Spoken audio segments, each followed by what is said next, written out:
দেখতেই পাচ্ছ ৫টা ১০ বাজে, মানে ভোর ৫টা ১০। আর বাইরেটাও দেখে গেছি পুরো ঘুটঘুটে অন্ধকার। আর ঠিক এই সময় প্রতিদিন আমাদের এই যে ক্ষুদে সদস্য, এনাকে প্রত্যেকদিন সকালবেলায় উঠে যেতে হয়।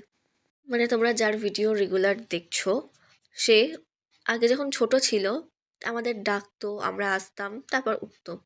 আর এখন উনি বড় হয়ে গেছে, মানে অ্যাডাল্ট হয়ে গেছে, তো ওনার এখন কাউকে ডাকা ঠাকার প্রয়োজন মতো হয় না।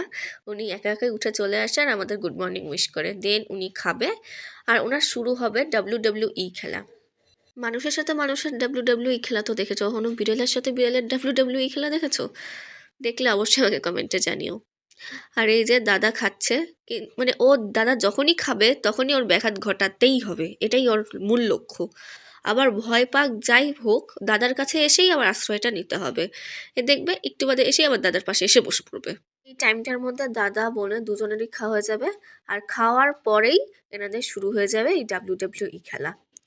মানে ও অ্যাটাকটা করবে ওর পুরো মুখে। ওর দাদা যতই চুপচাপ থাকুক না কেন, ওর দাদার পেছনে ওকে লাগতেই হবে, যে করেই হোক, এটাই ওর মানে মূল লক্ষ্য।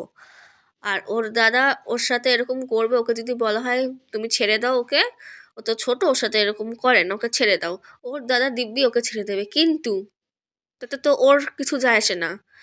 ও আবার মানে ওর সাথে ওকে এইরকম ভাবে কন্টিনিউ কিছুক্ষণ করতেই হবে, নইলে আবার ওর হজমটা ঠিক হবে না, এরকম একটা ব্যাপার আছে ওর। আবার এদিকে দাদা আর বোনের প্রতি প্রচন্ড ভালোবাসা, মানে ওরা যতই মারামারি করুক, যাই করুক, ওদের ওর যে দাদা যে একটা দায়িত্ব কর্তব্য, সেটা কিন্তু ও কখনো ভোলে না, মানে ছোটবেলার থেকে।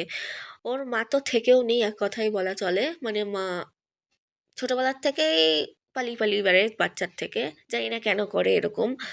ও এর আগে ও আগের বাচ্চাগুলোর সাথে এরকম করেনি, কিন্তু ওর সাথে এরকম করছে জানি না কেন।